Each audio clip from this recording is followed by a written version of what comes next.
बाबा आमटे, आनंदवन.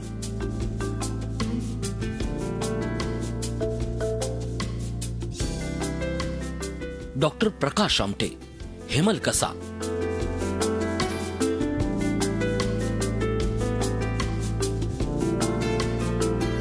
आणि अनिकेत आमटे, नेलगुंडा.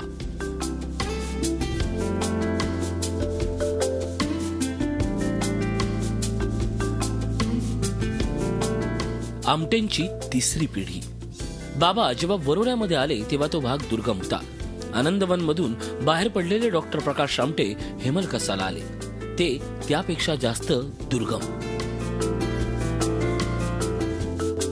हेमलकसापासून 25 किलोमीटर असलेलं नेलगुंडा हे आणखीनच दुर्गम ठिकाण.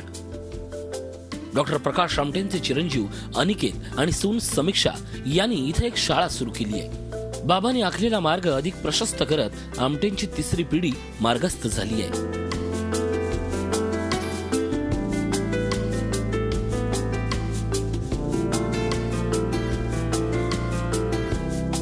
नद्या खूप आहेत आणि पूल नसल्यामुळे जगाशी संपर्क तुटतो या प्रदेशाचा.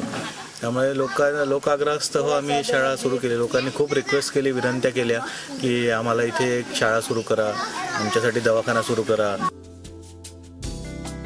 वर्षातले 6 महिने जगाशी संपर्क नाही, वीज नाही, पाणी नाही, रस्ता नाही, मोबाईलला रेंज नाही, मनोरंजनाचं कोणतंही साधन नाही. अशा ठिकाणी अनिकेत आणि समीक्षा यांनी उभारलेली ही शाळा तरी कशी? आनंदवन, लुंजेल अशा भाषेत शिक्षण देणारी, त्यांच्या संस्कृतीचं संवर्धन करणारी. छोटी छोटी मुलं 5 किलोमीटर लांब चालून जातात आणि येतात रोज. याच्यावरनच आपल्याला लक्षात येतं की त्यांना इथे किती मजा येते, इथे शिकायला मिळतंय आणि एक मायेची प्रेमाची ऊबही मिळते. त्याच्यानंतर इथे त्यांच्या भाषेचा आणि त्यांच्या आजूबाजूच्या वातावरणाचा पूर्णपणे स्वीकार केला आहे. पहिल्याच वर्षी या साधना विद्यालयाची पटसंख्या 52 झाली आहे.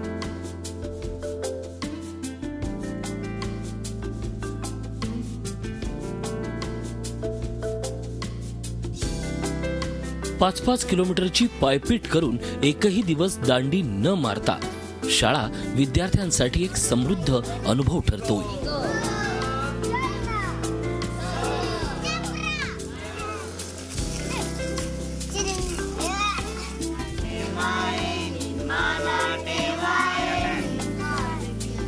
आजूबाजूचं झपाट्यानं बदलणारं जग माडिया आदिवासींना मुठीत करायचंय.